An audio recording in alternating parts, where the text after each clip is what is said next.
c'est pas du ay discours am sax am na lu mu ci mais yàlla mooy def ci nit ñi bëgg la am na loo xam ne yow di nga ko liggéey sax am loo xam ne say militant dinañ ko liggéey mais am na loo xamante ne nii yow yàlla moo koy def ci yow. jërëjëf nii mu mel nii. yàlla moo ko def ci moom. ba keroog yàlla di ko jël jox ko keneen. ok kon vente carte yi donc finalité bi ak objectif yi nga terminer. non vente carte yi fi ñu toll nii. waaw moom je sais que bu ñuy démarrer rek. l'objectif sera atteint. ok li nga xam moom la ci seen toon man kay xam nga doon wax ne 2 millions. je sais que ne ils vont dépasser les 2 millions parce que loolu kilo nii rek référentiel la woon rek mais c'est sûr et certain que. buñ ko doxalee li ñu ko war a doxalee dinañ dépasser les 2 millions dem et ça leur permettra maintenant. de cartographier ñoom seeni électeurs xam ñaata la ñu mën a am en terme maintenant de pourcentage bés bu ñu demoon élection. déjà ñoom seeni sondage mën nañ ko génne à travers leurs militants. et c'est tout bénef que aujourd'hui ñii def seen réunion en tout cas de validation des textes. mais que Ousmane aussi 2 jours plus tard daal di lancer ses cartes. sëñ Saliou kon ëllëg yi ñu jëm te mu ne suñu kanam politiquement parlant ndax landerneau bi kon daf mel ni dafa nar a. non il y aura un bouillonnement ça c'est clair. xam nga parce que Diomaye est dans une position hésitante mais ñi ko wër. ñoom dañ ko bëgg a pousser ci loo xamante ni ba léegi ñu ngi ciy hésité parce que dégg nga keroog ñu naan non ñun fi ñu toll nii loolu xam nga am na ma ko doon wax. naan loolu du yow yaa koy wax mais ñun ñoo koy wax 2029 tu seras notre candidat xam nga déjà ñooñu ils ont l'œil rivé sur 2029. waaw mais 2029 dafa am lu ko jiitu de. il faut d'abord nga liggéey réew mi ba pare. 2029 il faut d'abord aussi passer. sur Ousmane Sonko pour nga mën a dem 2029. 2029 aussi bala nga fa egg da ngay passage obligé bi 2027 la. léegi nag ñeneen ñoom ils ont 300 maires. man de yokkal naa leen ci 200 nañ am 500 maires. 500 maires ne signifie absolument rien. et on verra gis nga maires yooyu ñuy wax. leen de xam naa ko ñoom la ñuy réinvestiraat ci seen i gox mais bés bu ñu ko defee rek def nañ musiba. parce que tous ces gens là vont être battus à plate couture la preuve nee naa la. élection présidentielle élection législative. tous ces gens là ont perdu leur localité. et moi j'aurais bien aimé ñu ne maires yi ñii la. dañ gën a maire yi xam nga dañuy wax naan ay way am na ay maire yu nekk ci biti rek nangam ak nangam président ko mais nañ gën a liste bi rek ñu ne ñun ñii la mais boo ko doon xool tey en tout cas la fa ne xaw ma ndax chiffre bi c'est exact ou pas mais 98% 99% ñoom ñëpp c'est des maires de Macky Sall. jërëjëf waaw. Serigne Saliou vite fait balaa ñuy jeexal ci yenn points yi ñu dese dañu jot xibaar léegi que Thierno Alassane Sall a refusé de voter la loi de Sonko. ci mbirum borom ñaari tur yi ndax nee na c'est une loi de tromperie. tu sais xam nga. ce qui est dommage mooy c'est que Thierno. moom xam nga tu sais qu'est-ce qu'il voit. Thierno Ousmane lay gis. c'est-à-dire Thierno ne voit pas la loi. tey loi bi boo ko waxoon ne ko lire nga ko man de je suis sûr et certain que lire loi bi man.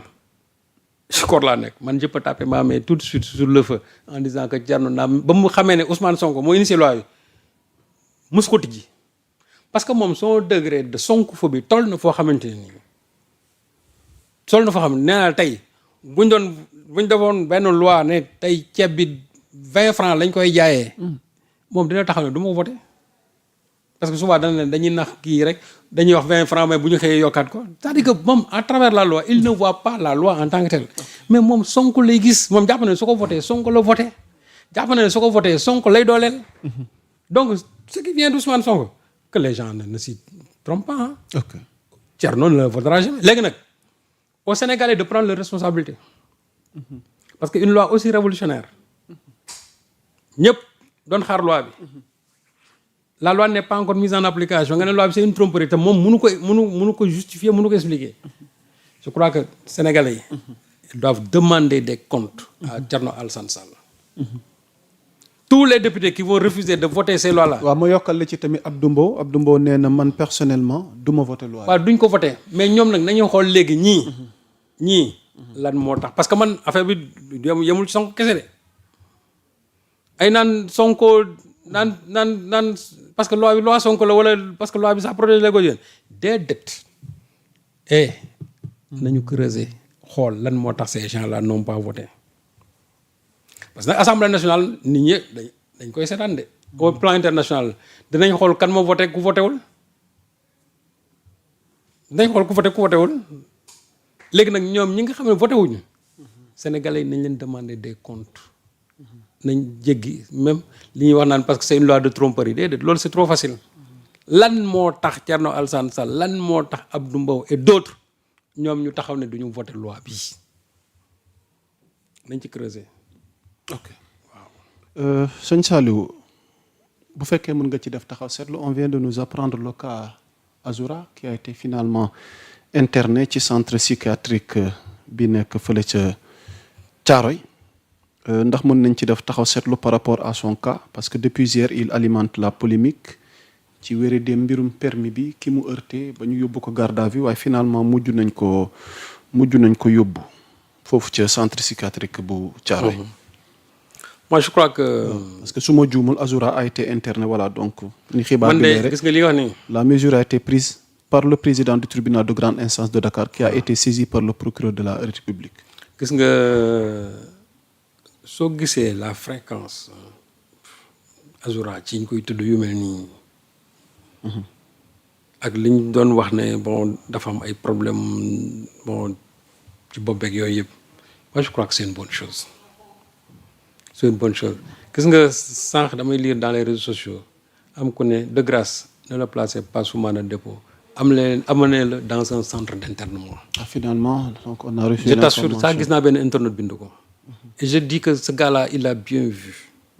parce que mbir na toll foo xamante ne nii quand il y a une récurrence de ces faits-là. je crois que il faut ñu yóbbu xool réellement de quoi il souffre. wàññiwul dara ci Azoura. parce que nit aussi di nga toll foo xam ne il faut nit ñi jëm a xool réellement qu'est-ce qu'il y a c'est-à-dire que lan la ñu jëm ko saytu su fekkee ne vraiment dafa feebar aussi ñu faj ko parce que man jàpp naa ne yi nga xam ne Azoura moom ci lañ koy tudd ci lay nekk guddeeg bëccëg son comportement daal je crois quelque part il faut que il a des problèmes psychiatriques yoo xamante ni war nañ ko mën a résoudre. léegi nag à charge maintenant aux docteurs yi nga xamante ne ñoo nekk ci centre bi. vraiment ñu xool ko dimbali ko daal bu fekkee ne il en souffre. ñu xool quels sont les moyens thérapeutiques qu'il faut mettre en place. pour ñu war ko mën a jëlee ci li nga xamante ci la nekk quoi mais c'est un bon gosse quand même. Azoura que je connais bien oui. c'est-à-dire que loo ci mën wax. ak xadar loo ci mën wax. c'est quelqu'un qui est bien. man dama ci xam dara parce que dama daan gis.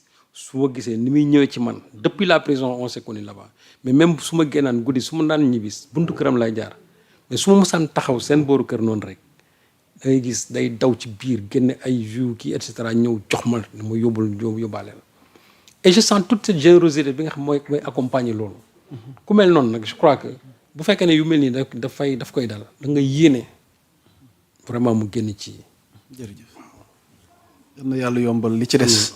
alors sëñ Saliou dañuy bëgg a terminer ak yow parce que ay jamono waxtaane woon nañ ko fii. la fameuse affaire Softcare. Ouais. sëñ Saliou l'affaire Softcare finalement l'interrogation mooy